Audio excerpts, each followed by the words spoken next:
Buzzkill Thacker in Zootopia 2 follows Nick and Judy a short time of the events of the first movie, where we see them go on a mission to solve the mystery and clear the names of the reptiles of Zootopia, after they were only exiled many years ago. It's been almost a decade since Zootopia came out. I also hate time.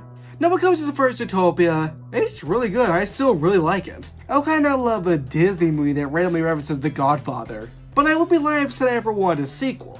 But on that fateful day back in 2023, when Zootopia 2, Frozen 3, and Toy Story 5 were announced, it didn't really matter if we didn't want it, we were getting it. And now here we are with the first of those 3 announced movies. Going into Zootopia 2, I was hoping this would be an actually good 2010s animated Disney sequel, as those have not the best track record. So now we've seen Zootopia 2, it's really good. This is honestly the first animated just Disney movie, not including Pixar, that I've actually really enjoyed since like 2016. That being Moana, and coincidentally before that was Zootopia. Zootopia 2 is again a genuinely good film, and a good sequel to Zootopia. For one, I can see more of this world in these characters. Zootopia is a setting that can lend itself to many unique settings, characters, and situations. And I get to see more of Zootopia. I would really like to see a little bit more, but it's fine.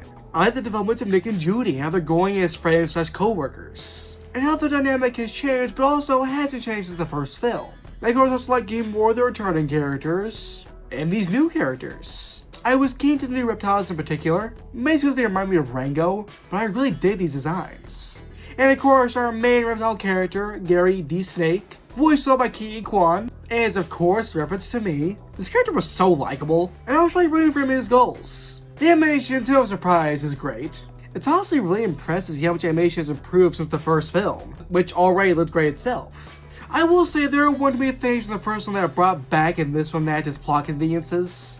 Then at times they can feel a bit too repetitive to the first film, and I think the third act and the twist for it are a lot better this time around. That's a bit similar with the first film. Its climax, while it's good for the most part, really falls flat when it comes to its incredibly forced twist villain, which is honestly probably Disney's worst. But in this one, the climax is not only good, but actually has a pretty good twist villain that legitimately caught me off guard, and I wasn't expecting. It also leads to a really unexpected but really amazing reference to an iconic horror film, and I loved it. I'm not sure if I'll say this is better than the first film, but honestly it's probably about the same. And yes, there are little touches and messaging about racism, but if you see the first one, it shouldn't be a surprise. I think this actually handles it better than the first film. Not to an extraordinary degree, but something not as much being over the head like the first film. It's much more subtle, which is really appreciated. As that was one of my complaints with the first film. The messaging was very good, but it was a bit too shoved down your throat. This was much more subtle with it. And do save for the post-credit scene, because there is one, and it sets up Zootopia 3. And I'm actually pretty interested to see how that goes and how that plays out. Overall, I really like Zootopia 2. It's finally a good animated Disney movie, and even more impressively a good animated Disney sequel that I highly recommend. Also, if you enjoyed this video, just like subscribing. Bye guys for now, Buzzkill Thacker.